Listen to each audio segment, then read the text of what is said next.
Hi guys, Mr. G here once again. I just want to take you through question 1 of tutorial 4. Okay, this question actually seeks to reinforce your conceptual understanding of the parabola or the quadratic function, if you may say.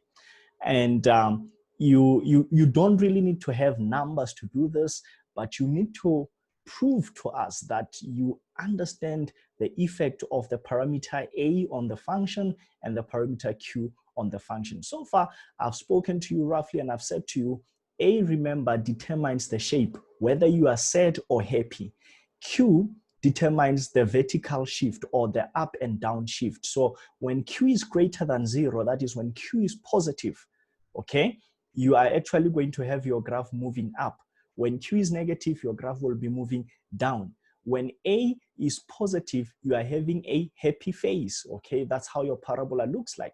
And when q is, when a is negative, then you are having a sad face, okay? Those are things that I discussed in that summary slide from the video. So actually 2 videos already. So please make sure that you check that out. However, I'm gonna take an example now and show you how to actually answer those questions. Okay, so I'm going to right away have my whiteboard here, and so that we can get started with this. And I really do hope that this thing will be very helpful for you guys. So let me start off by drawing off my Cartesian plane here.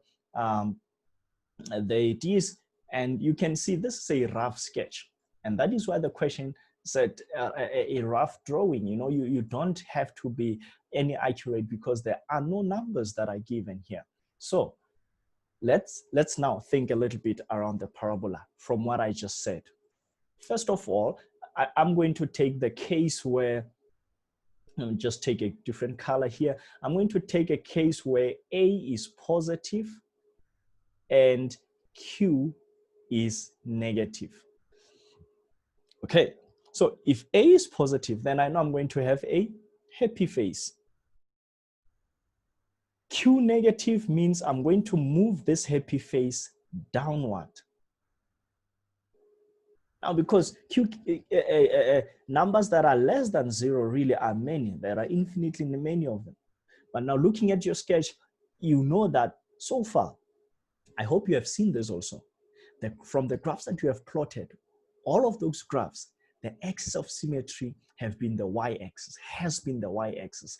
At no point have you had a graph that was somewhere here. No, always your graphs have had the turning point somewhere around the y-axis. In grade 11, you will then start to have the turning point at different points, random points on the Cartesian plane. For now, because we're introducing this, we are sticking around the y-axis. So you know definitely your graph is gonna start off here. So let me show you something. There's my turning point. And in this case, a is greater than 0. And I want you to think about the value of q. What should be the value of q here?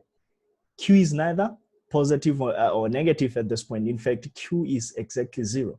Now, what I'm going to do now, I'm going to put a condition where q is less than 0. When q is less than 0, I know I've got to be somewhere here. Q greater than 0, I've got to be up there. Okay, now, since q is less than 0, that's my second condition. Now that means I've got to move this thing down. So my graph will be somewhere here. There. Somewhere there. And of course, again, it's a rough sketch. You could have something like this. That's still perfectly fine, as long as I can see that you are happy and the graph has moved down. That's perfect. Someone could have something like that. That's absolutely fine with me. Of course, this freehand stuff, but of course, don't have an ugly one like mine. All right.